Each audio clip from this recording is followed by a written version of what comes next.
O que vou contar mudou não apenas minha vida, mas desafiou as próprias leis da física e abalou as estruturas da ciência moderna. Se você não acredita em milagres, prepare seu coração, porque nos próximos minutos, sua visão sobre o sobrenatural será completamente transformada. Meu nome é Robson Silva Santos, mas todo mundo me conhece como Betão. Tenho 48 anos e há 24 anos rodo as estradas deste Brasil como caminhoneiro. Nasci em Imperatriz, no Maranhão, filho de operário da construção civil e doméstica. Minha esposa Luciana e meus 3 filhos, Mateus de 17 anos, Isabela de 13 e o caçula Gabriel de 9, são minha razão de viver. Eles sabem que cada viagem pode durar semanas, mas também sabem que é assim que sustento nossa família, com dignidade e trabalho honesto. Se você já passou por algo inexplicável na vida, algo que desafiou sua lógica, continue comigo. Porque o que aconteceu comigo há 4 meses vai testar sua fé de uma forma que você jamais imaginou. Era uma quinta-feira abafada em Recife, quando recebi a ligação que mudaria minha existência para sempre. Meu patrão, senhor Edmilson Cavalcante, dono da transportadora, falou que tinha um frete muito especial. Não era carga comum, era uma missão sagrada. Betão, preciso que você transporte uma imagem histórica de São José Operário do Mosteiro São Francisco, aqui em Recife, até o novo Santuário dos Trabalhadores em Brasília, disse ele com uma seriedade que nunca tinha visto. Essa imagem tem mais de 150 anos. Foi esculpida por frades franciscanos em 1870. Vai ser a peça central da inauguração do primeiro santuário do Brasil dedicado exclusivamente aos trabalhadores. A voz dele tremeu quando continuou. Betão, essa imagem já presenciou milhares de milagres. Dizem que São José Operário protege quem trabalha com honestidade. Só confio em você para essa missão. Aceitei na hora. O pagamento era excelente, mas não era por isso. Sempre tive um respeito profundo pelas coisas de Deus, mesmo sendo católico não praticante. Além disso, São José sempre foi especial para mim. Meu pai sempre dizia que quem trabalha honestamente tem a proteção do santo carpinteiro. Na manhã seguinte, dirigi meu Volvo FH 540 azul marinho, apelidado de Gigante Nordestino, até o Mosteiro São Francisco, no centro histórico do Recife. Frei Bernardino, um homem de 75 anos com olhos claros e penetrantes, me recebeu pessoalmente no pátio do mosteiro. Meu filho, essa imagem que você vai levar carrega décadas de fé e trabalho, disse ele enquanto caminhávamos até a capela onde estava a carga. Foi esculpida em madeira de Jequitibá, em 1870, por Frei Antônio das Chagas, um dos maiores santeiros do século XIX. Durante esses 154 anos, presenciou curas impossíveis, proteção de trabalhadores em acidentes fatais e intervenções que desafiam qualquer explicação científica. Quando vi a imagem pela primeira vez, senti algo diferente no peito. São José estava dentro de um relicário especial de vidro temperado e madeira nobre, com 80 centímetros de altura. Segurava ferramentas de carpinteiro nas mãos calejadas, vestia uma túnica marrom simples de operário e seus olhos, Deus do céu!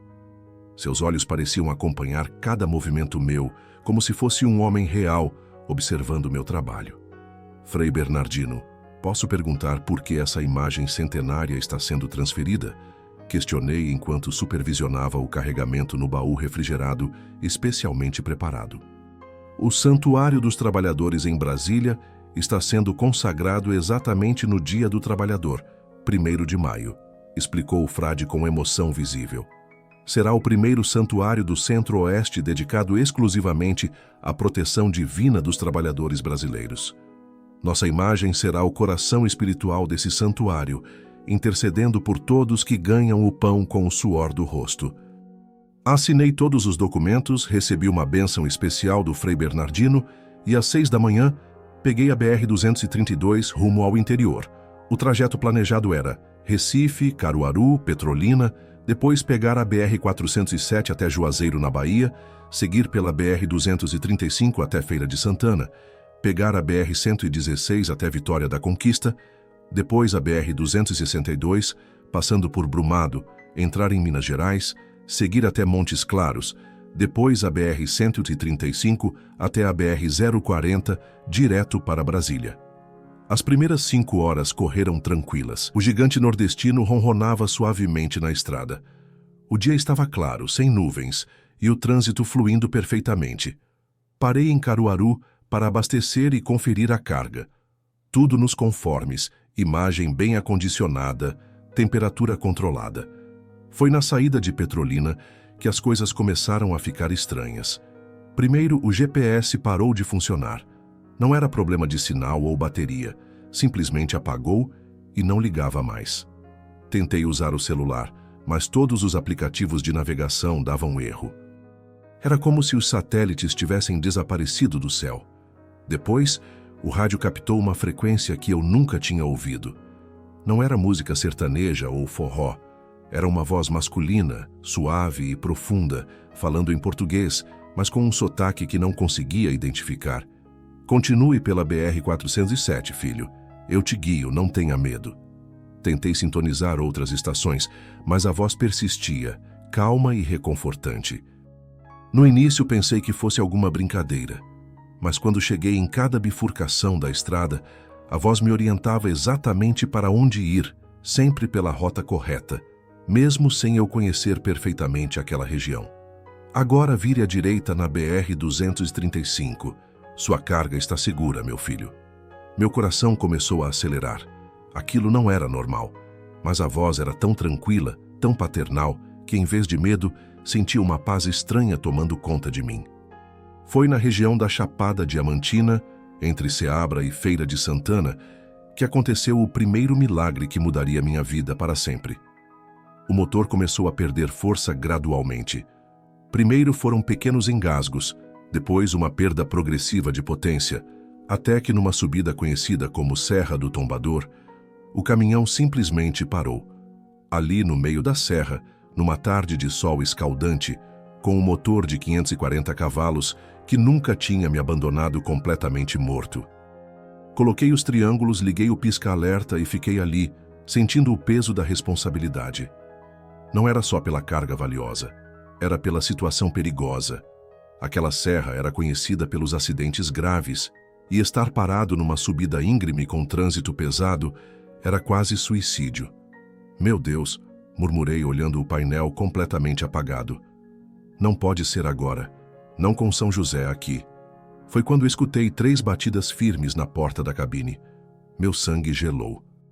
Quem poderia estar ali na serra, no meio do nada? Abri a cortina com cuidado e quase gritei. Um homem de uns 70 anos, vestindo macacão cinza de operário e um boné surrado, sorria calmamente ao lado da porta.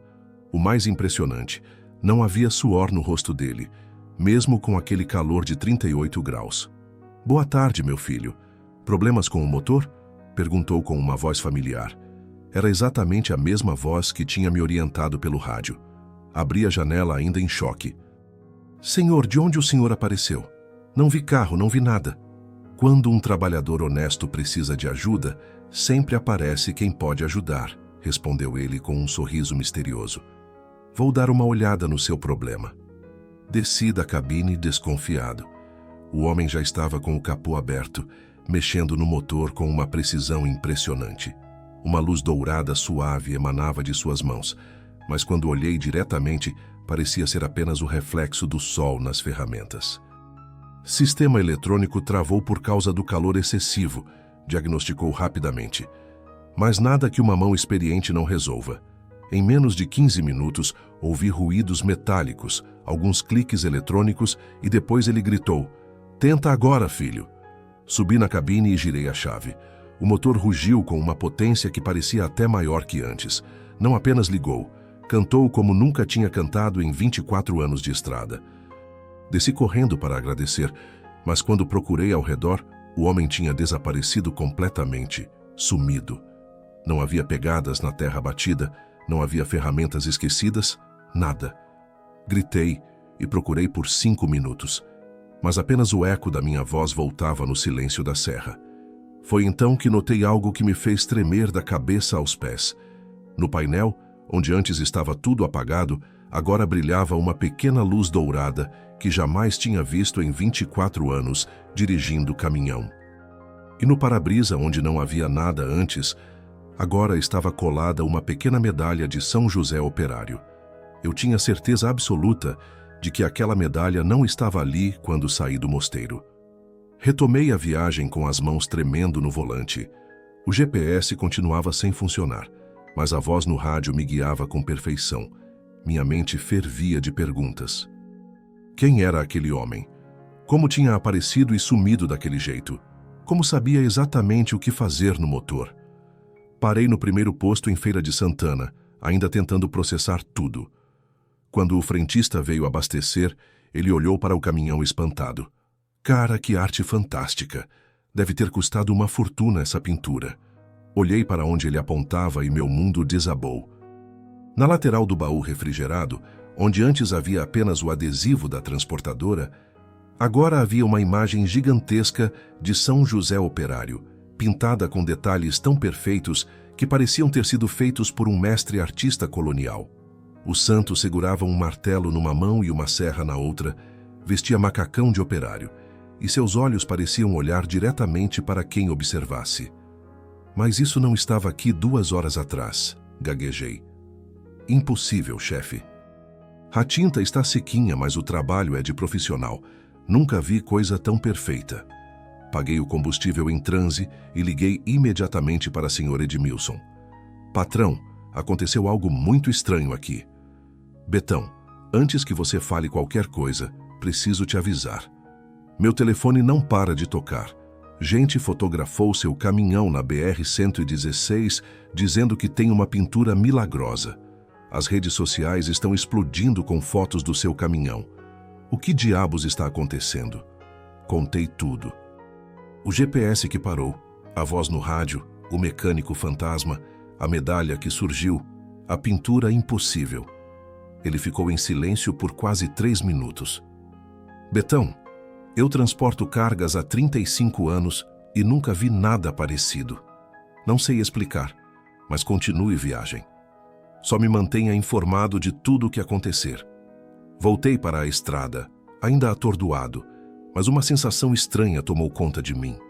Não era medo, era uma paz profunda, como se uma força protetora estivesse comigo na cabine.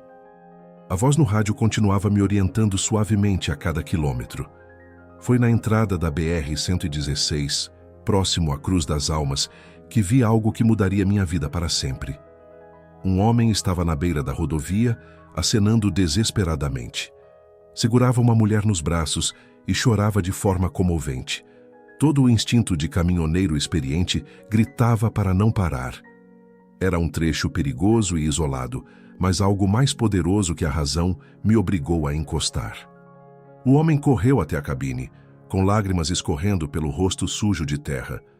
Por favor, senhor, pelo amor de Deus, minha esposa está passando mal. Preciso chegar no hospital de Feira de Santana urgente.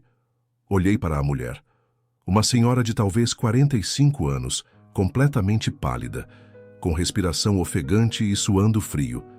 Não pensei 2 vezes.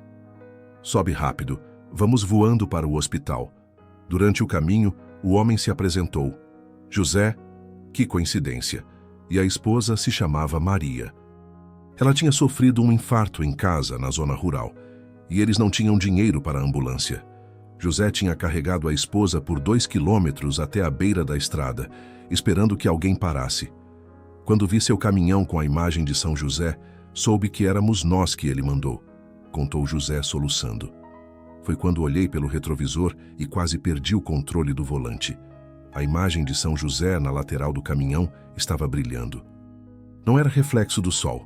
Era um brilho próprio, dourado, que pulsava suavemente como um coração batendo.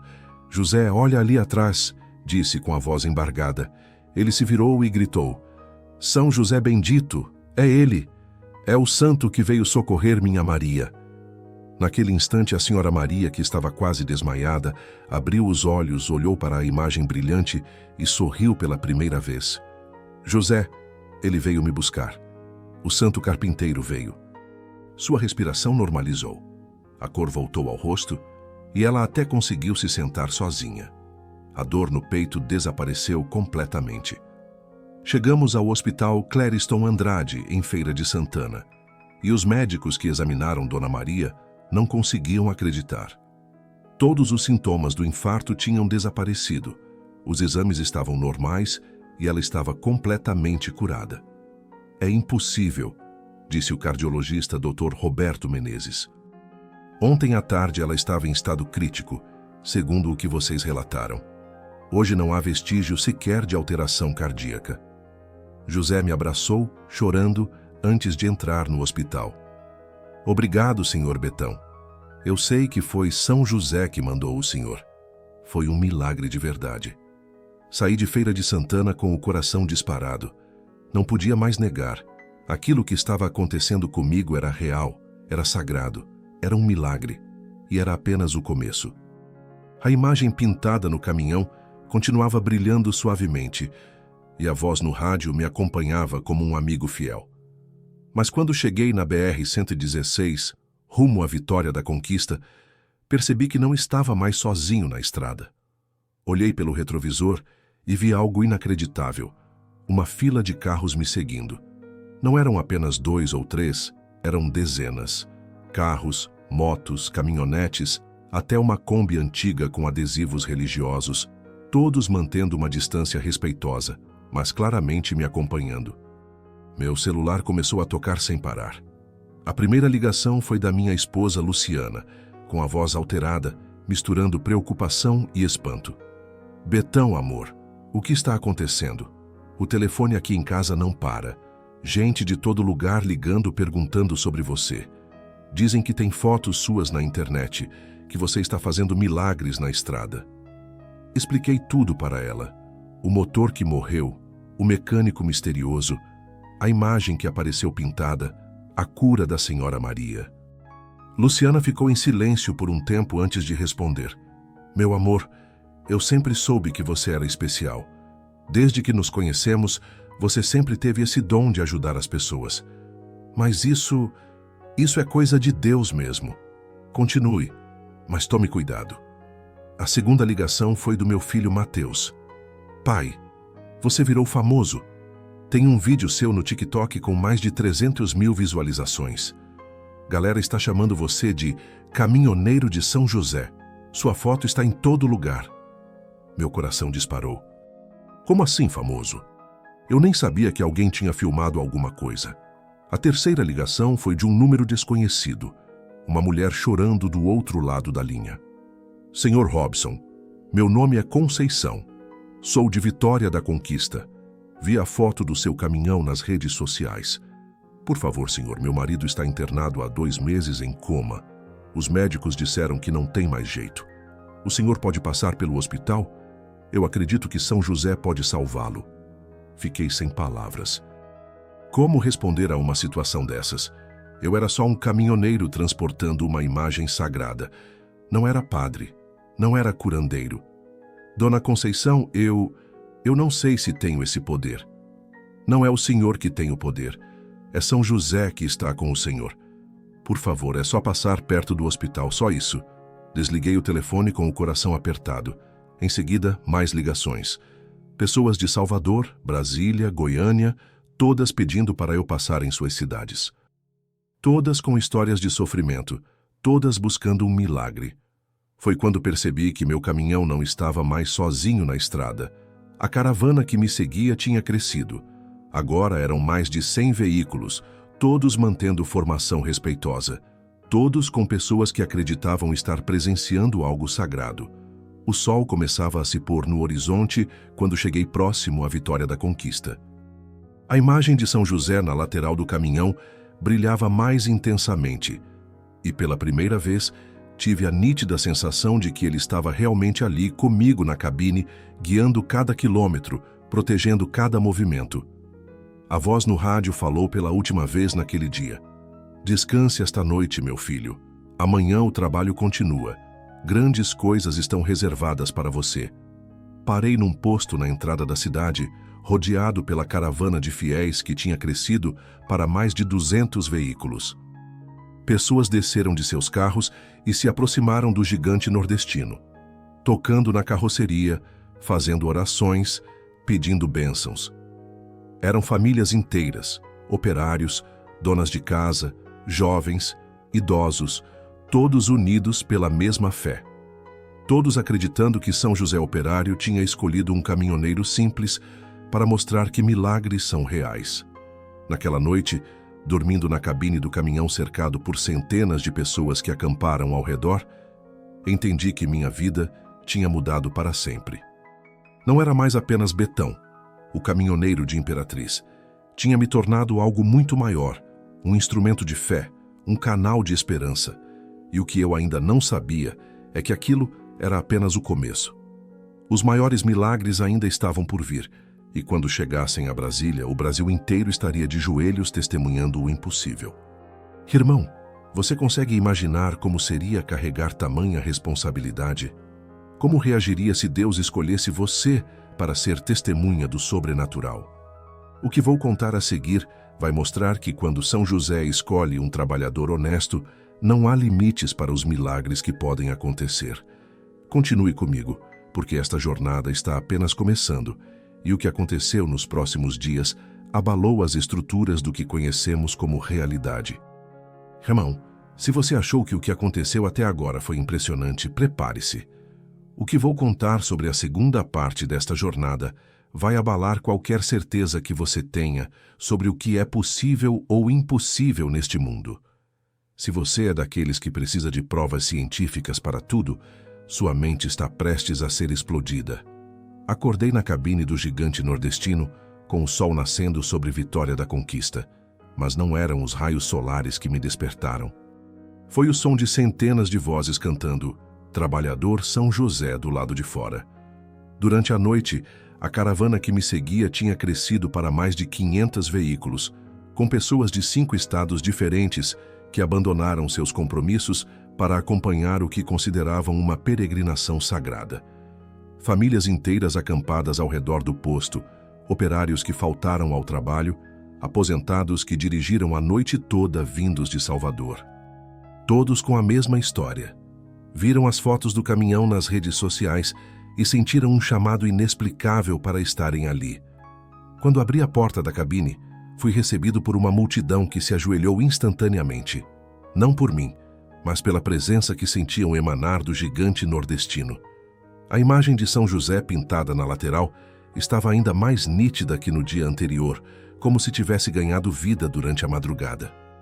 Senhor Betão, disse uma senhora de uns 60 anos se aproximando com uma criança nos braços. Esta é minha neta Letícia. Ela nasceu com paralisia cerebral, nunca andou, nunca falou. Os médicos disseram que ela não tem jeito. Mas ontem à noite eu sonhei com São José dizendo que trouxesse ela aqui. Olhei para a menina. Devia ter uns 8 anos, completamente imóvel, olhos sem foco, respirando com dificuldade. Meu coração apertou. Senhora, eu não sou curandeiro. Sou apenas um caminhoneiro transportando uma imagem sagrada. Eu sei, meu filho, mas São José escolheu o Senhor. Por favor, só deixe ela tocar no caminhão. Como negar esperança a uma avó desesperada? A senhora se aproximou do gigante nordestino e encostou a mão da menina na carroceria, bem embaixo da imagem pintada de São José. Naquele momento, 3 coisas impossíveis aconteceram simultaneamente. Primeiro, a menina Letícia abriu os olhos pela primeira vez e sorriu. Segundo, ela falou com uma voz clara e cristalina. Vovó, o tio das ferramentas disse que agora eu posso brincar. Terceiro, ela se levantou sozinha nos braços da avó e deu os primeiros passos da sua vida. A multidão explodiu em gritos e choros. A avó desmaiou de emoção. Pessoas começaram a filmar com os celulares. Em questão de minutos, o vídeo da cura da menina Letícia estava rodando o Brasil inteiro. Mas aquilo era apenas o começo. Conforme outras pessoas se aproximavam do caminhão para tocar na imagem, mais milagres começaram a acontecer. Um homem cego de nascença começou a enxergar. Uma mulher com artrite nas mãos sentiu todas as dores desaparecerem. Um jovem viciado em drogas começou a chorar, dizendo que toda a compulsão tinha sumido do seu corpo. Eu estava paralisado, sem entender o que estava acontecendo comigo, com o caminhão, com toda aquela gente. foi quando meu celular tocou. Era uma ligação internacional. Alô, aqui é Ricardo Martinez, repórter da CNN em espanhol. Senhor Robson, as imagens dos milagres que estão acontecendo com seu caminhão estão rodando o mundo. Posso fazer uma entrevista por telefone? Moço, eu não sei explicar nada. Só sei que estou transportando uma imagem de São José e coisas estranhas estão acontecendo. Estranhas? Senhor, o que está acontecendo desafia todas as leis conhecidas pela ciência. Pode dar mais detalhes? Contei sobre a cura da menina Letícia, sobre os outros milagres que tinha acabado de presenciar. O repórter ficava cada vez mais empolgado. Senhor Robson, o senhor tem noção de que sua história está sendo compartilhada por milhões de pessoas? Hashtags como Jacques Caminheiro dos Santos e Sassal Jos na Estrada são trending topics mundial no Twitter. Eu nem sabia direito o que era trending topics, mas entendia que algo muito grande estava acontecendo. Retomei a viagem rumo a Salvador, escoltado agora por mais de 800 veículos. A Polícia Rodoviária Federal tinha que fazer bloqueios parciais para organizar o trânsito. Era como uma cidade móvel se deslocando pelas rodovias da Bahia. Foi na entrada de Salvador que aconteceu o segundo milagre que mudou minha fé para sempre. A BR-324 estava completamente parada. Um acidente grave havia acontecido 2 quilômetros à frente. Uma carreta carregada de ferro havia tombado numa curva, atingindo 3 carros de passeio. 8 pessoas estavam presas nas ferragens em estado crítico. Quando cheguei ao local do acidente, vi uma cena de horror. Bombeiros tentavam cortar as ferragens. SAMU atendia vítimas em estado gravíssimo, familiares desesperados, chorando. Uma das vítimas era um menino de talvez 12 anos, prensado dentro de um Gol branco totalmente destruído. Sem pensar nas consequências, parei o gigante nordestino e desci. A multidão que me seguia também parou, formando um círculo ao redor do acidente. Era uma cena surreal.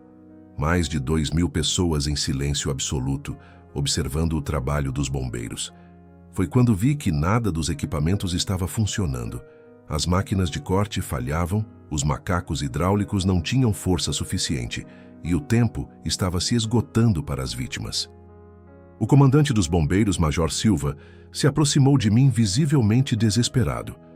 Senhor, não sei se o senhor acredita em milagres, mas preciso de um.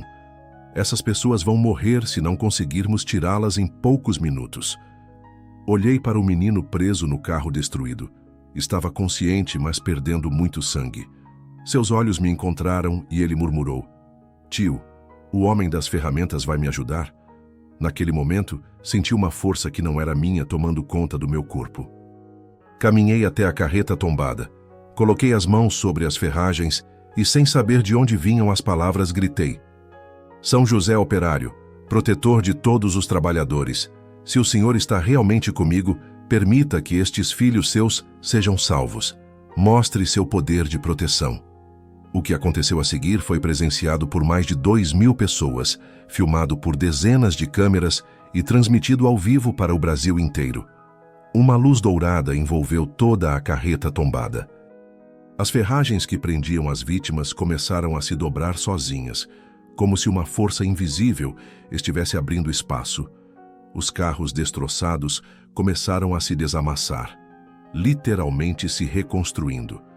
Em 5 minutos, todas as 8 vítimas foram retiradas das ferragens sem um arranhão sequer. O menino, que estava quase morrendo, pulou do carro como se nada tivesse acontecido. Os outros feridos graves se levantaram sozinhos, completamente curados. Mais impressionante ainda, os 3 carros que estavam totalmente destruídos voltaram ao estado normal. Vidros quebrados se reconstituíram, latarias amassadas se desamassaram, motores que haviam explodido voltaram a funcionar perfeitamente. O silêncio que se seguiu durou pelo menos 10 minutos. Mais de 2.000 pessoas testemunharam algo que desafiava todas as leis da física, da medicina, da realidade. Bombeiros experientes choravam. Policiais se ajoelharam no asfalto.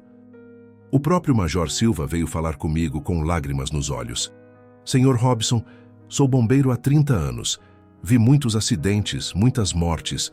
alguns salvamentos impossíveis. Mas o que aconteceu aqui desafia toda a lógica humana.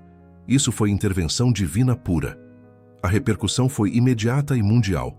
Em 2 horas, o vídeo do acidente da BR-324 tinha 10 milhões de visualizações no YouTube. Emissoras de 20 países ligavam querendo entrevistas exclusivas. O Vaticano emitiu um comunicado oficial, reconhecendo os eventos como manifestação extraordinária da providência divina através do trabalho. Recebi uma ligação que me deixou sem chão. Era do cardeal Dom Sérgio da Rocha, arcebispo de Salvador. Meu filho Robson, sou Dom Sérgio. Estou acompanhando sua jornada através das notícias e posso afirmar categoricamente: o que está acontecendo com você é um fenômeno que a Igreja não vê há séculos. São José escolheu você para mostrar ao mundo que milagres são reais. Dom Sérgio, com todo respeito, eu não entendo por que fui escolhido. Sou apenas um trabalhador simples. Exatamente por isso, meu filho. São José foi carpinteiro, trabalhou com as mãos, conhece o suor do rosto honesto. Ele escolhe quem reconhece o valor do trabalho digno.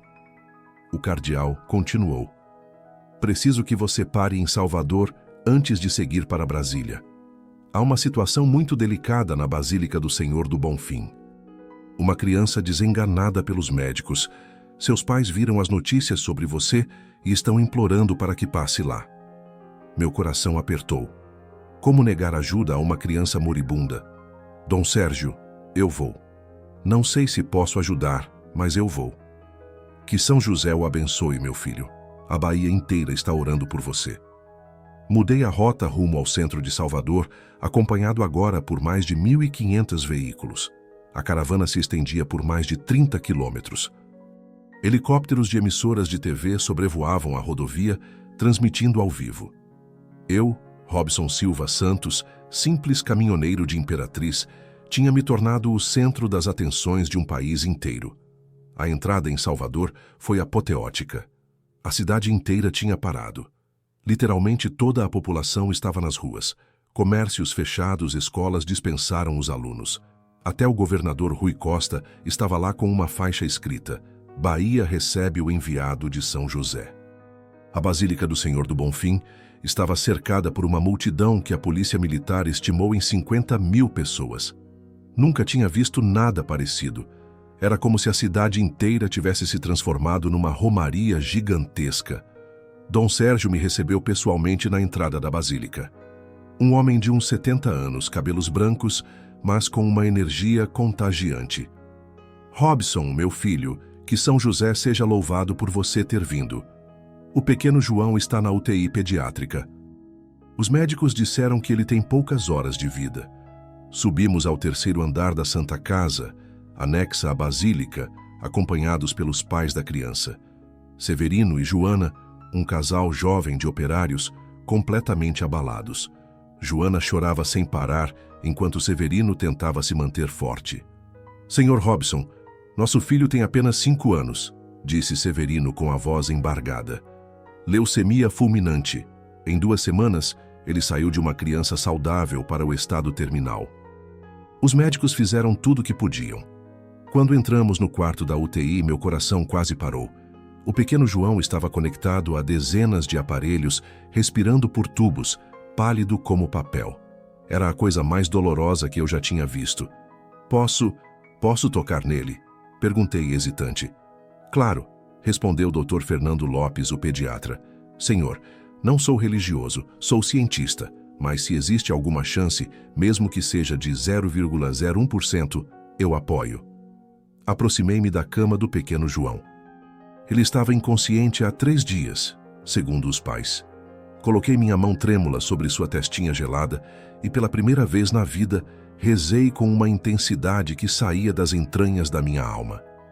São José operário, protetor de todas as crianças filhas de trabalhadores, se o Senhor está realmente comigo nesta jornada, eu imploro, salve este menino, devolva ele para os pais, mostre seu poder de amor.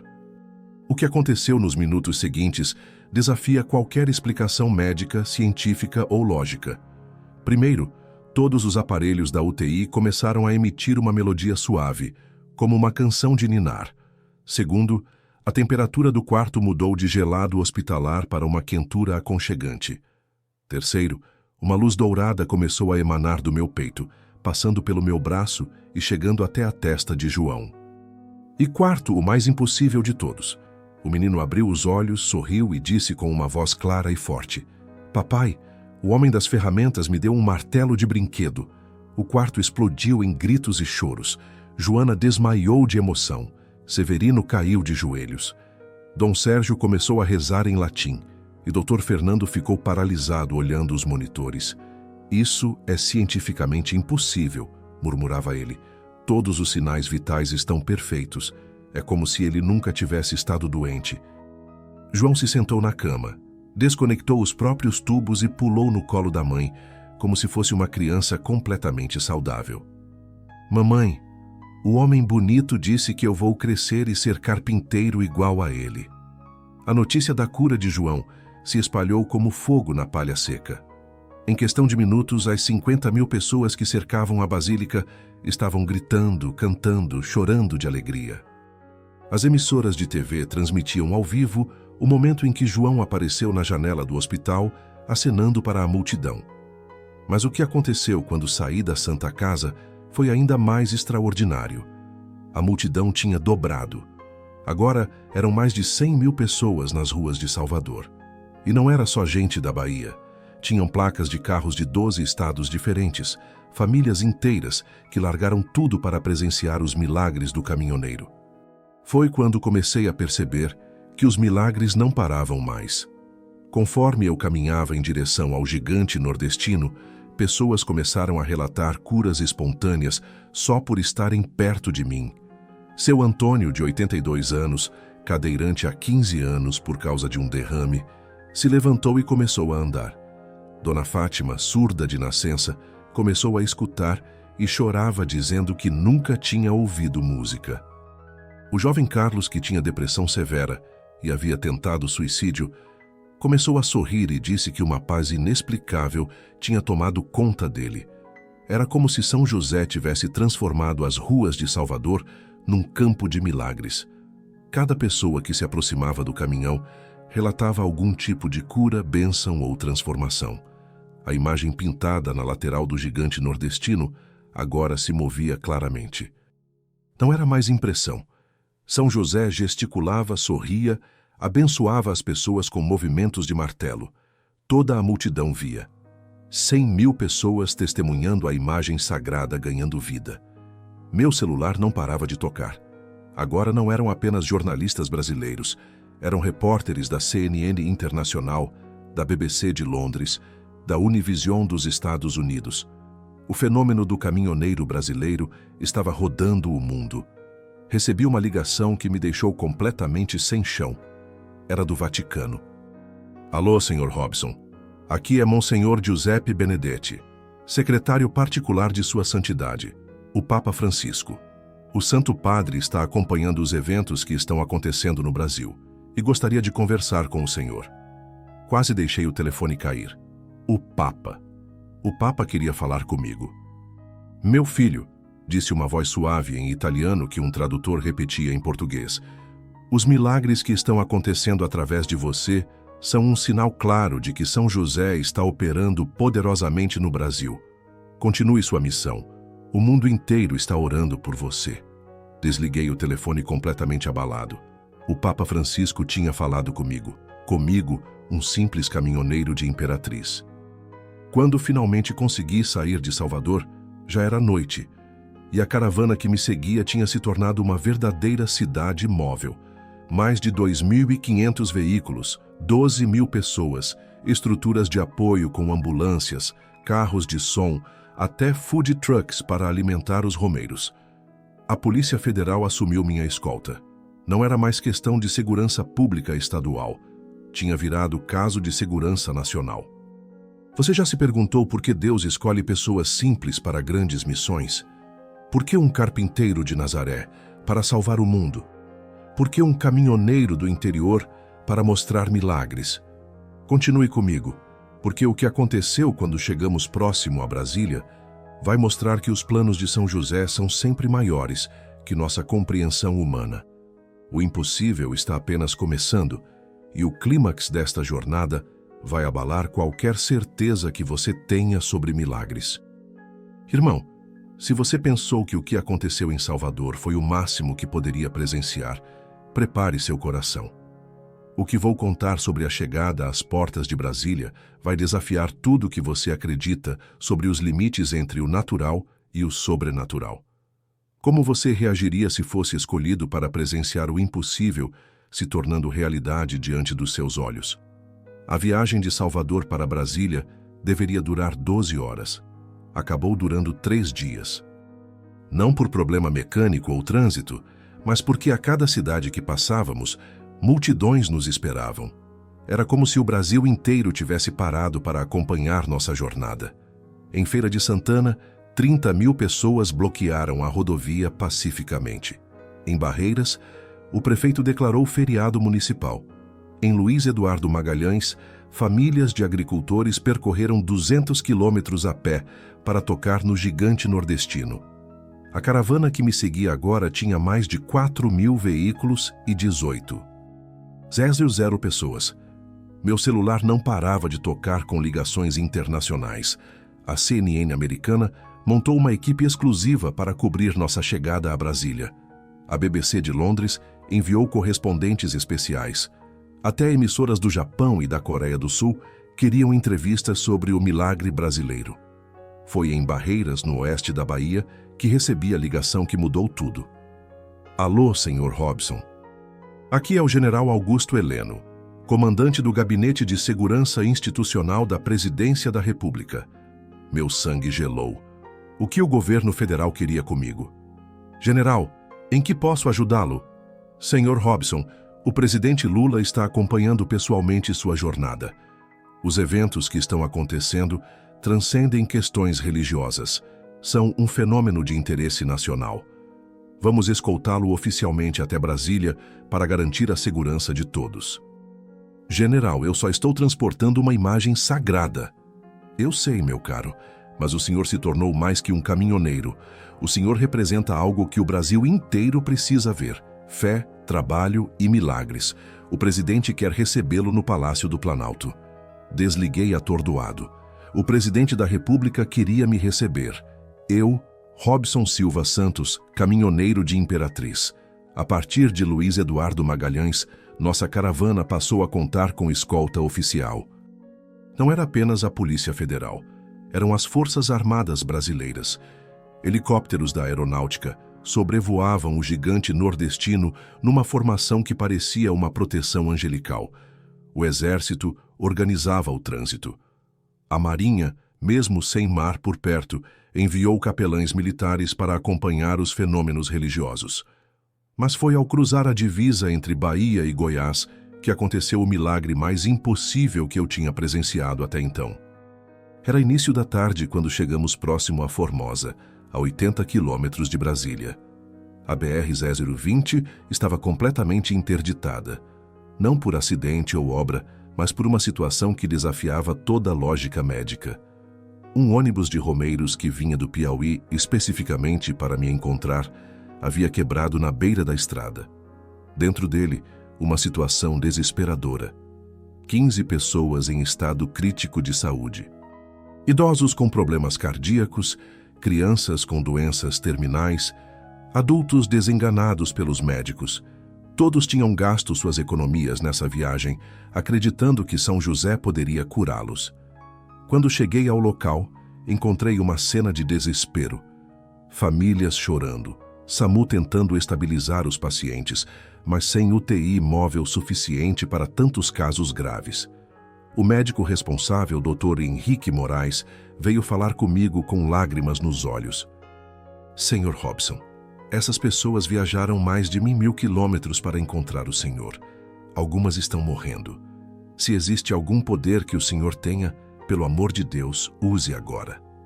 Olhei para o ônibus. Através das janelas, via rostos de sofrimento, mãos estendidas em minha direção, olhos cheios de fé e esperança. Como poderia abandonar aquelas pessoas? Dr. Henrique, eu não sei se posso ajudar, mas vou tentar. Aproximei-me do ônibus acompanhado pelas 18,000 pessoas da caravana, que formaram um círculo gigantesco ao redor do veículo.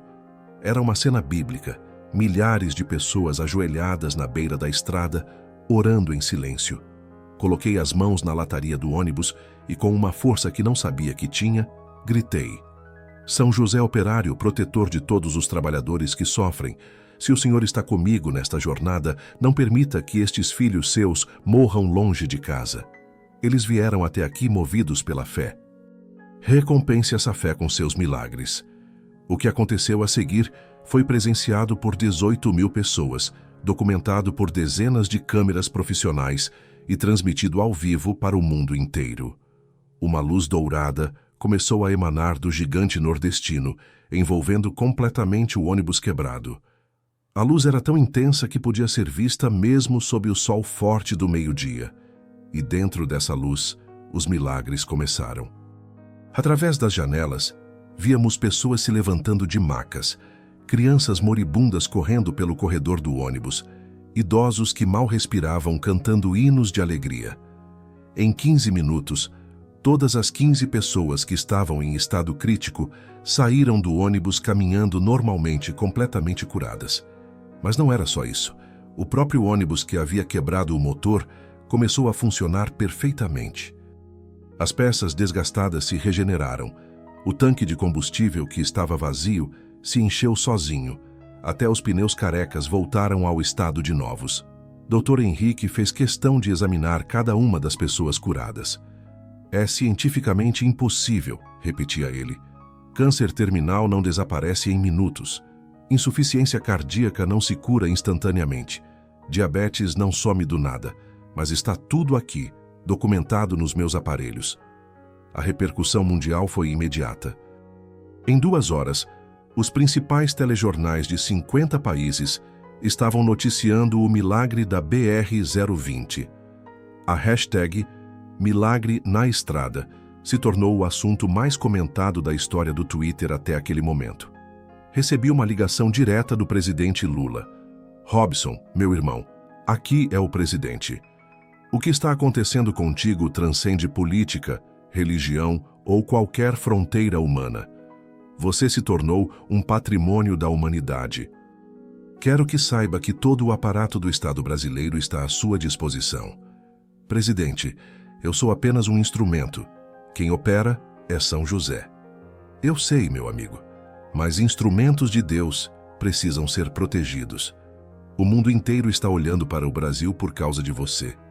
Quando retomei a viagem rumo a Brasília, a dimensão do que estava acontecendo me atingiu completamente. Não éramos mais uma caravana, éramos um movimento.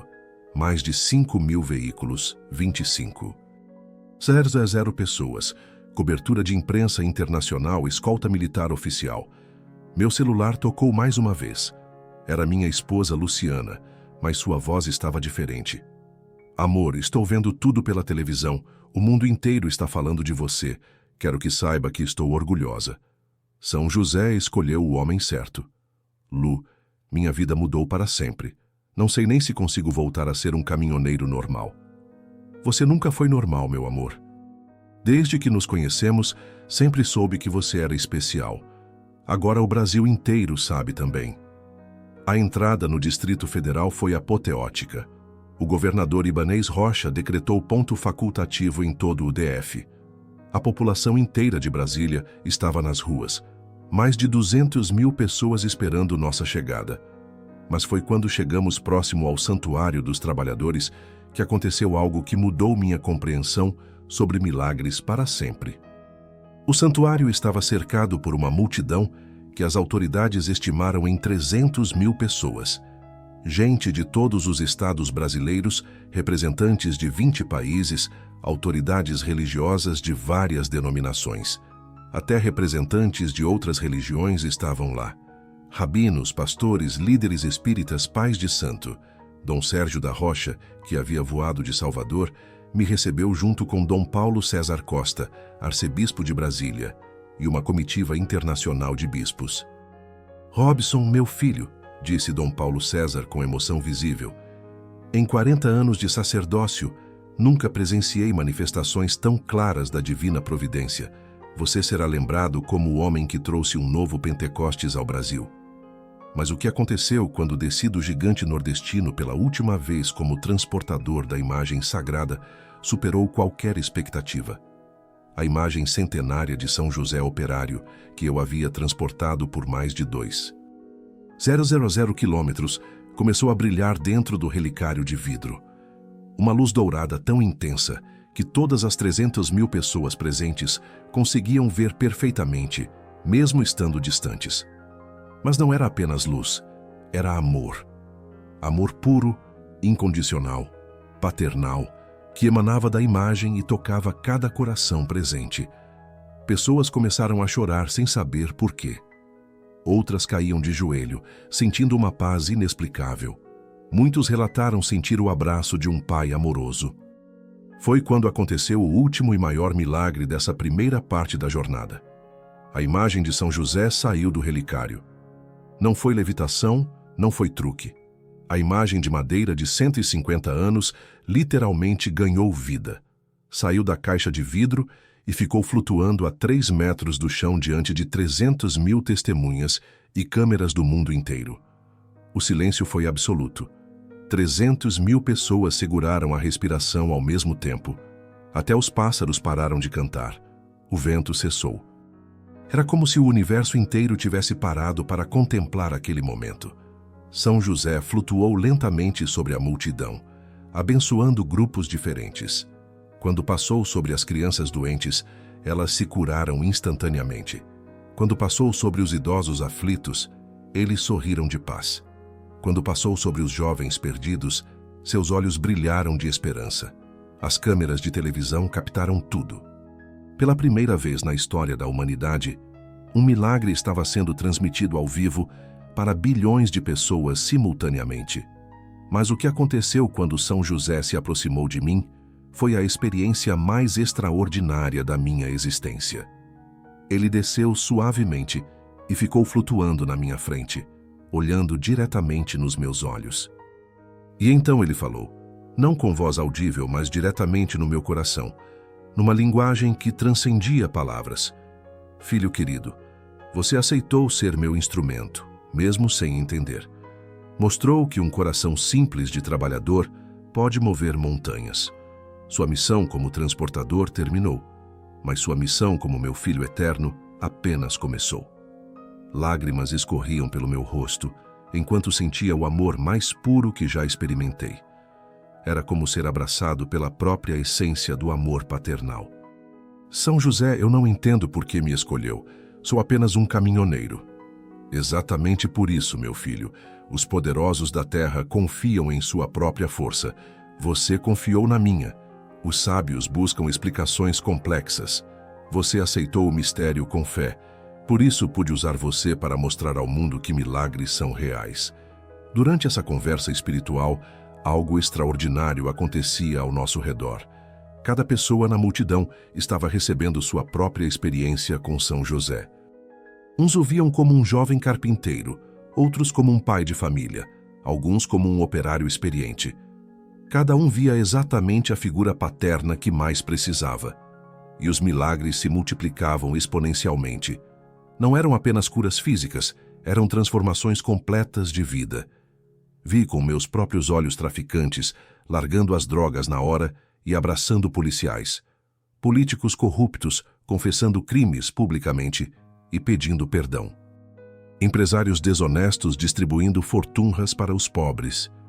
Casais divorciados se reconciliando depois de anos. Filhos revoltados pedindo perdão aos pais. Pessoas de religiões diferentes se abraçando como irmãos.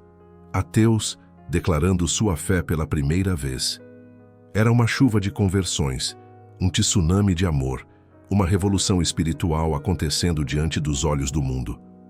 O doutor Michael Richards, cardiologista da Universidade de Harvard, que tinha vindo como cético, se ajoelhou no chão chorando. Perdoe-me, São José, passei a vida negando milagres. Agora sei que a ciência é apenas uma pequena parte da realidade. A jornalista da BBC, Catherine Williams, que tinha vindo para desmascarar a farsa, estava transmitindo ao vivo com lágrimas nos olhos. Senhores telespectadores, sou jornalista há 20 anos. Sempre busquei a verdade factual, mas o que estou presenciando aqui transcende qualquer fato. É puro amor manifestado fisicamente. O governador ibanês fez um pronunciamento emocionado. Como autoridade constituída, declaro que Brasília se tornou oficialmente terra de milagres. O Distrito Federal será para sempre abençoado por ter recebido essa manifestação divina. Mas o momento mais tocante foi quando São José se dirigiu às câmeras de televisão, como se soubesse que bilhões de pessoas estavam assistindo pelo mundo. Sua voz ecoou em todos os idiomas simultaneamente. Cada pessoa ouviu na sua própria língua. Filhos queridos de todo o mundo, eu sou pai de todos vocês. Não importa sua religião, sua nacionalidade, sua condição social. Todos são meus filhos amados. Vim através do meu filho Robson mostrar que meu amor de pai não tem fronteiras, que milagres não são lendas do passado, são realidade do presente para quem tem fé no trabalho honesto e na justiça. A audiência mundial daquela transmissão foi estimada em 4,2 bilhões de pessoas, a maior da história da televisão. E o impacto foi imediato. Conversões em massa em todos os continentes, filas gigantescas em igrejas, movimentos de paz eclodindo em zonas de guerra. Quando São José finalmente voltou para dentro do relicário, deixou uma última mensagem que mudou minha vida para sempre. Robson, meu filho, sua carreira como caminhoneiro comum terminou hoje. Amanhã você começará uma nova missão. Será meu mensageiro pelo mundo. Levará esta imagem sagrada para todos os continentes, mostrando que o amor paternal de Deus não conhece fronteiras. Naquela noite, dormindo pela última vez na cabine do gigante nordestino, entendi que não era mais apenas Betão, o caminhoneiro de Imperatriz.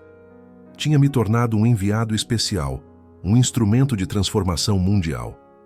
Como você reagiria se fosse escolhido para presenciar o sobrenatural se tornando realidade? Como sua fé reagiria diante de tamanhas evidências? O clímax desta jornada vai mostrar que quando Deus escolhe alguém, os planos são sempre maiores que nossa compreensão humana. Continue comigo, porque o que aconteceu na consagração do santuário vai revelar o verdadeiro propósito desta missão divina. Irmão, imagine presenciar 300 mil milagres simultâneos. Imagine ser testemunha ocular do momento em que o céu literalmente se abre e Deus revela seus planos para a humanidade. Como sua fé reagiria? Como seu coração suportaria tamanha manifestação do divino? O que vou contar sobre a consagração do Santuário dos Trabalhadores vai abalar qualquer certeza que você tenha sobre os limites entre o natural e o sobrenatural. O dia da consagração amanheceu diferente. O céu sobre Brasília não tinha nuvens, tinha anjos. Não estou exagerando. Formações atmosféricas que meteorologistas do mundo inteiro tentaram explicar, mas que qualquer pessoa com fé reconhecia imediatamente. Figuras angelicais, rostos celestiais, mãos estendidas abençoando a multidão. A esplanada dos ministérios havia se transformado numa nova Jerusalém. Mais de 500 mil pessoas vindas de todos os continentes. Brasileiros de todos os estados, argentinos, paraguaios, bolivianos, até europeus, americanos e asiáticos que tomaram aviões especificamente para presenciar o que a mídia mundial chamava de o maior evento religioso do século XXI. O presidente Lula chegou pessoalmente, acompanhado de autoridades de 30 países. O Papa Francisco enviou uma delegação especial do Vaticano, liderada pelo cardeal Pietro Parolin. Representantes de todas as religiões estavam presentes, uma união ecumênica jamais vista na história.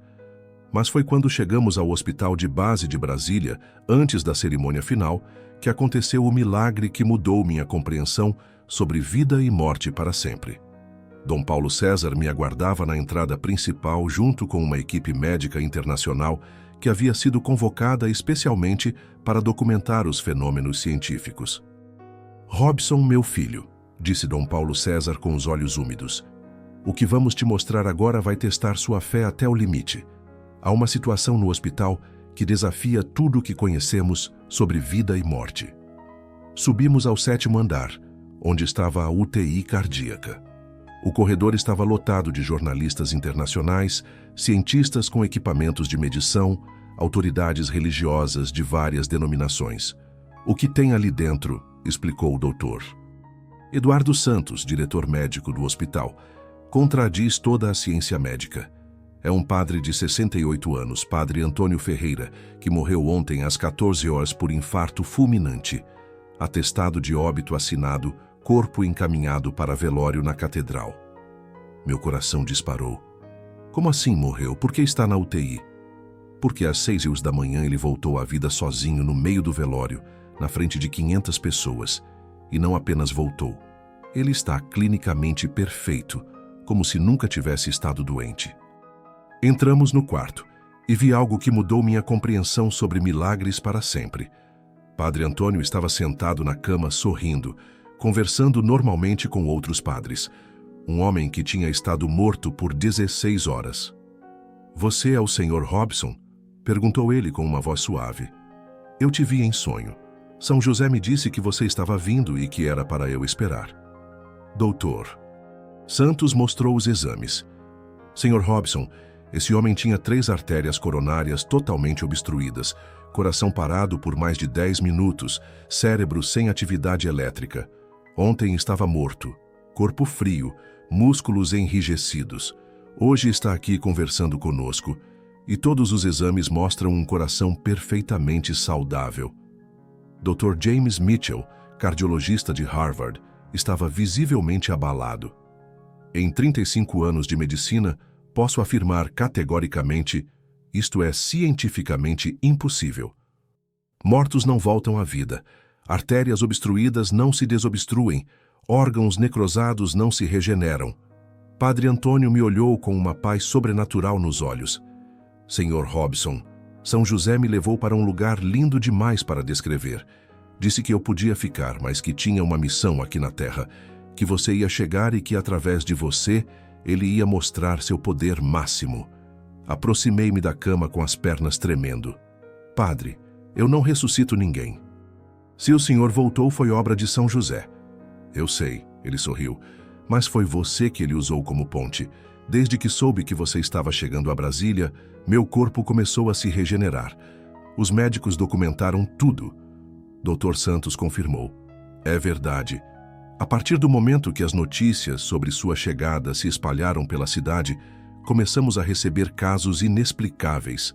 Doentes terminais melhorando instantaneamente, paralíticos voltando a andar, cegos recuperando a visão. Tudo documentado, filmado, atestado. Foi quando percebi a dimensão real do que estava acontecendo. Não eram milagres isolados. Era uma onda de transformação sobrenatural que se espalhava por onde eu passava, como se a presença de São José, através de mim, estivesse curando não apenas pessoas, mas cidades inteiras. A notícia da ressurreição de Padre Antônio explodiu mundialmente. Em 1 hora, era a manchete principal de todos os jornais do planeta. A CNN americana abriu um plantão especial. A BBC de Londres cancelou a programação normal. O Vaticano emitiu um comunicado oficial reconhecendo os eventos como manifestação extraordinária da divina providência. Quando chegamos ao Santuário dos Trabalhadores para a cerimônia final de consagração, a multidão era indescritível.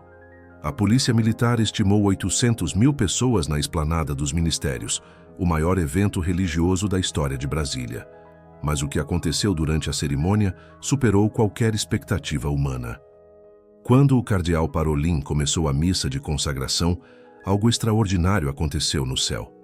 As nuvens angelicais que tínhamos visto pela manhã começaram a se mover, formando uma catedral gigantesca sobre a esplanada. Uma estrutura de luz dourada com torres, arcos e até vitrais feitos de luz pura. Toda a multidão de 800.000 pessoas via. As câmeras de televisão captaram tudo. Pela primeira vez na história, uma catedral celestial estava sendo transmitida ao vivo para o mundo inteiro. Mas foi quando chegou o momento de colocar a imagem de São José no altar principal que aconteceu o milagre supremo. A imagem centenária começou a brilhar com uma intensidade que iluminou toda a esplanada dos ministérios como se fosse dia. E dentro dessa luz, São José apareceu fisicamente, não mais como uma imagem de madeira, mas como um homem real, glorificado, radiante. Ele tinha aproximadamente 30 anos, vestia roupas de carpinteiro, segurava ferramentas de trabalho nas mãos, mas seu rosto emanava uma luz que era puro amor paternal. Toda a multidão de 800.000 pessoas o via perfeitamente. São José flutuou sobre a multidão por quase uma hora, abençoando pessoas individualmente. Mas o que presenciamos não foram apenas milagres físicos, foi uma transformação espiritual coletiva jamais vista na história.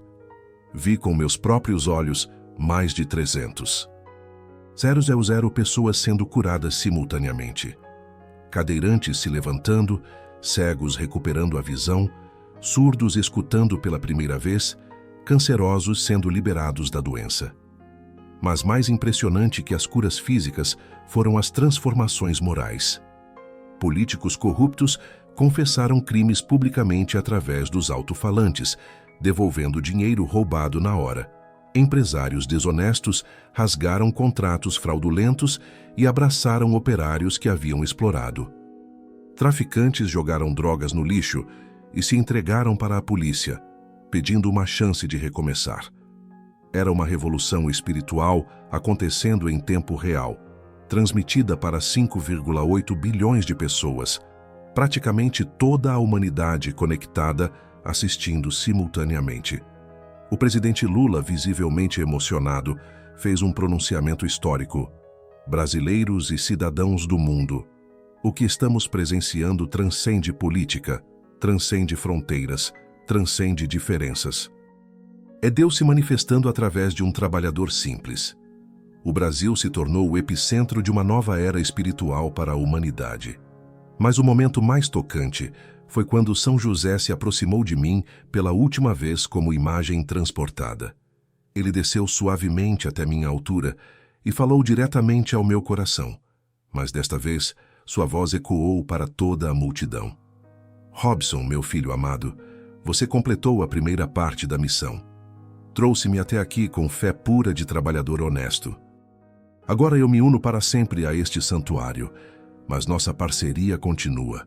Você será meu enviado pelo mundo, levando minha mensagem de amor paternal e justiça social a todos os continentes. A multidão explodiu em choros de alegria quando São José se fundiu com o santuário. A construção inteira começou a brilhar com luz própria, transformando-se literalmente num farol espiritual que podia ser visto por quilômetros de distância. Mas não era só isso. Do santuário começaram a emanar ondas de energia que se espalharam por toda Brasília. Hospitais relataram curas em massa. Presídios tiveram rebeliões de amor, com presos pedindo perdão e se abraçando. Escolas viram crianças problemáticas se transformando em anjos. A cidade inteira foi transformada num único dia. O Papa Francisco fez um pronunciamento extraordinário direto do Vaticano. Irmãos e irmãs, o que aconteceu hoje em Brasília marca o início de uma nova era para a humanidade.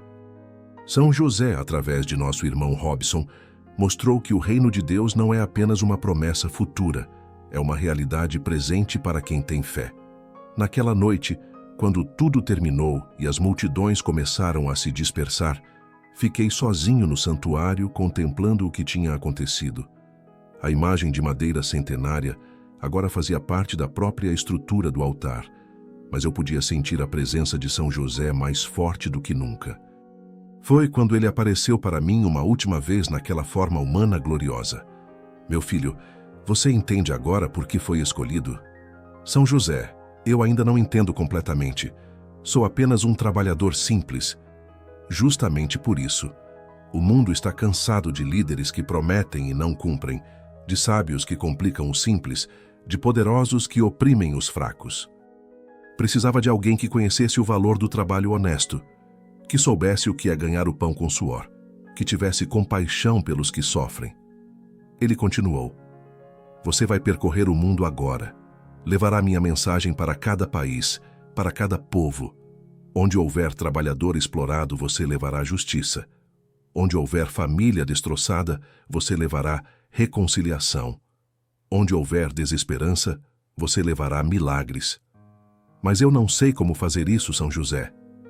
Você não precisa saber. Eu estarei com você. Sua família será transformada e protegida. Seus filhos crescerão como meus enviados especiais. Sua esposa será minha representante junto às mulheres trabalhadoras do mundo. Naquele momento, entendi que minha vida como Robson Betão Santos, caminhoneiro de Imperatriz, tinha terminado para sempre. Agora eu era Robson Santos, enviado especial de São José, mensageiro mundial da justiça divina para os trabalhadores. O Vaticano já havia aprovado minha nova missão. A ONU ofereceu apoio logístico.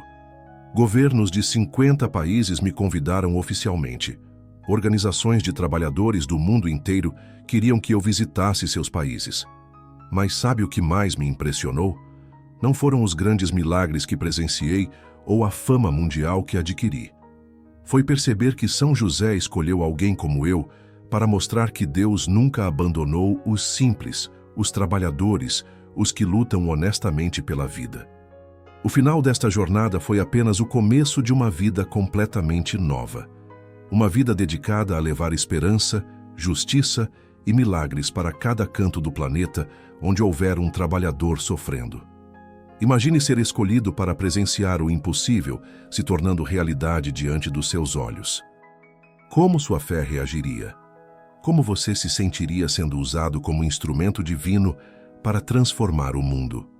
O que vou revelar no final desta história vai mostrar que os planos de São José são sempre maiores que nossa compreensão humana, e que o verdadeiro milagre é descobrir que cada um de nós pode ser instrumento de transformação. Continue comigo até o final, porque vou revelar como essa missão mudou não apenas minha vida, mas começou a mudar o mundo inteiro. Irmão, você consegue imaginar como é acordar todo dia sabendo que Deus escolheu você para ser seu instrumento no mundo? Como é carregar nos ombros a responsabilidade de levar esperança para milhões de pessoas que sofrem? O que vou revelar sobre estes últimos 3 anos de missão mundial vai mostrar que quando São José escolhe alguém, os planos divinos não têm limites. Nos 3 anos que se passaram desde aquele dia histórico em Brasília, minha vida se transformou completamente, mas de uma forma que jamais imaginei. O gigante nordestino foi substituído por um veículo especial construído pelo Vaticano em parceria com a NASA. Uma estrutura móvel que é parte caminhão, parte capela, parte centro de comunicações avançado. Chamamos de Santuário Móvel de São José. É uma obra de engenharia impressionante. 18 metros de comprimento, sistemas de energia solar, comunicação via satélite, mini-hospital para atendimentos de emergência e, no centro, um relicário especial onde uma nova imagem de São José, esculpida milagrosamente na madeira do gigante nordestino, opera os mesmos milagres da original. Minha família se adaptou à nova vida de forma extraordinária. Luciana virou minha assistente oficial e coordenadora internacional das Mulheres Trabalhadoras de São José. Um movimento que já tem 2 milhões de associadas em 60 países. Mateus, agora com 20 anos, estuda teologia no Vaticano para ser meu sucessor.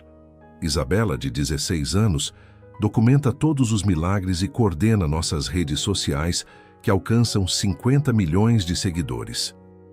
E Gabriel, agora com 12 anos, já demonstra dons espirituais extraordinários, conseguindo sentir onde estão as pessoas que mais precisam de ajuda. Já percorri 73 países em 3 anos.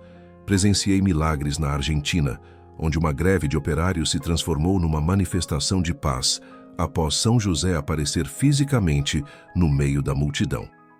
No Chile, uma mina desabada foi reconstruída milagrosamente, salvando 33 mineiros que estavam presos há 5 dias.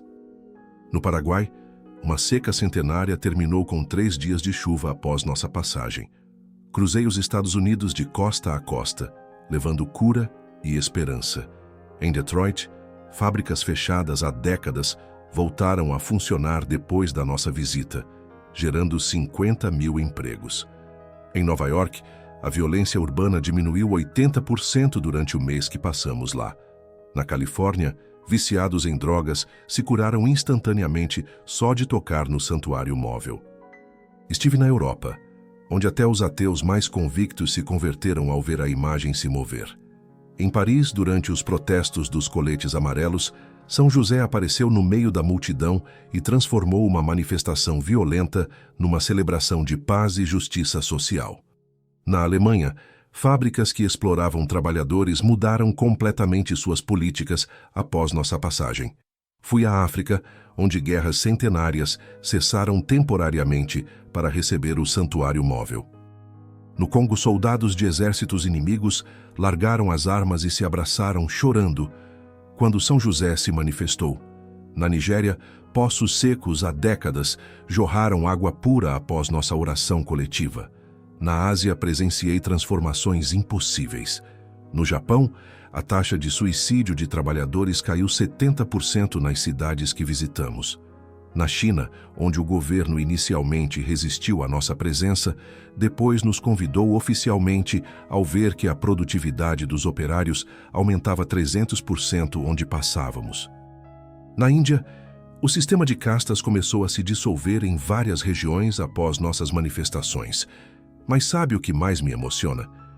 Não são os grandes milagres que presencio, são as pequenas transformações. Um pai de família que consegue emprego depois de anos desempregado. Uma mãe solteira que encontra forças para criar os filhos com dignidade. Um jovem que abandona as drogas e descobre seu talento profissional. Um idoso que encontra paz no fim da vida. São José me ensinou que milagres não são apenas curas físicas espetaculares. O maior milagre é um coração que se abre para o trabalho honesto, uma família que se une, uma comunidade que se transforma. É a dignidade sendo devolvida para quem trabalha. É a justiça chegando onde há exploração. O Movimento dos Trabalhadores de São José se tornou a maior organização trabalhista do mundo. São 50 milhões de associados em 80 países, unidos não por ideologia política, mas pela fé no trabalho digno e na proteção divina. Conseguimos acabar com o trabalho escravo em 15 países, implantamos salários justos em mais de 10 mil empresas e criamos cooperativas que empregam 2 milhões de pessoas.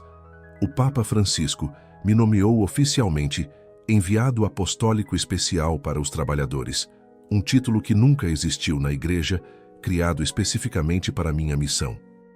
A ONU me deu o título de Embaixador Mundial da Dignidade no Trabalho. Mas o que mais me orgulha é quando uma criança me chama de tio Betão e conta que o pai conseguiu um emprego depois que rezaram para São José. Recentemente, retornei ao Brasil para uma missão especial. O país estava passando por uma grave crise econômica, com 15 milhões de desempregados. Percorremos todas as capitais em 30 dias e os resultados foram extraordinários. Taxa de desemprego caiu para 6% em apenas 2 meses. Empresários relataram que seus negócios dobraram de faturamento. Crimes contra o patrimônio diminuíram 50% nacionalmente. Na última semana, estive novamente em Brasília. O Santuário dos Trabalhadores se tornou o local de peregrinação mais visitado das Américas. 3 milhões de visitantes por ano. A imagem original de São José continua operando milagres diários. Mais de 100 mil curas já foram oficialmente documentadas pela Comissão Médica Internacional, que acompanha os fenômenos. Mas a experiência mais tocante foi quando voltei ao hospital de base e reencontrei Padre Antônio. 3 anos depois de sua ressurreição, ele coordena um projeto que já ressuscitou mais 12 pessoas clinicamente mortas. São José não para de operar através de nós, me disse ele sorrindo. Cada vida salva é uma prova de que a morte não tem a palavra final quando há fé. Durante esta última visita ao Brasil, São José apareceu para mim novamente, como faz pelo menos uma vez por mês desde o início da missão. Meu filho, você entende agora a dimensão do que começamos? São José, eu vejo os frutos, mas ainda me impressiono com a grandeza dos seus planos. Isto é apenas o começo. O mundo está mudando através dos trabalhadores. A justiça social está se espalhando. A dignidade humana está sendo restaurada. E você foi o instrumento que eu usei para iniciar esta revolução de amor. Hoje, enquanto escrevo este testemunho na cabine do Santuário Móvel, seguindo pela rodovia que liga São Paulo ao Rio de Janeiro para mais uma série de missões, olho para trás e vejo que tudo começou com um simples sim. Um sim para transportar uma imagem sagrada. Um sim para confiar mesmo sem entender. Um sim para ser usado por Deus. Tenho 51 anos agora, cabelos grisalhos pelas responsabilidades, mas o coração cheio de gratidão. Minha vida deixou de ser minha para ser de todos os trabalhadores do mundo que precisam de esperança, de justiça, de milagres. A cada país que visito, a cada pessoa que vejo ser transformada, a cada família que se reconcilia, a cada trabalhador que recupera sua dignidade, entendo mais profundamente que São José não para de procurar filhos dispostos a servi-lo. Ele não escolhe apenas os perfeitos, os santos, os preparados. Ele escolhe corações abertos, almas humildes, pessoas dispostas a confiar. E você que chegou até aqui, não foi por acaso. Foi porque São José quer falar com você através desta história. Foi porque ele tem planos para a sua vida que você nem imagina. Talvez você seja o próximo escolhido para uma missão especial. Talvez sua vida esteja prestes a mudar completamente.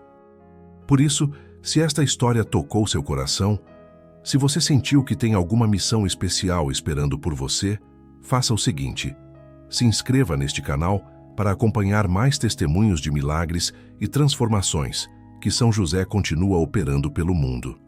Deixe seu like como sinal de que você acredita no poder de São José de transformar vidas através do trabalho honesto e da fé. E mais importante, deixe aqui nos comentários seu nome e os nomes dos seus familiares para que eu inclua vocês na nossa corrente mundial de oração.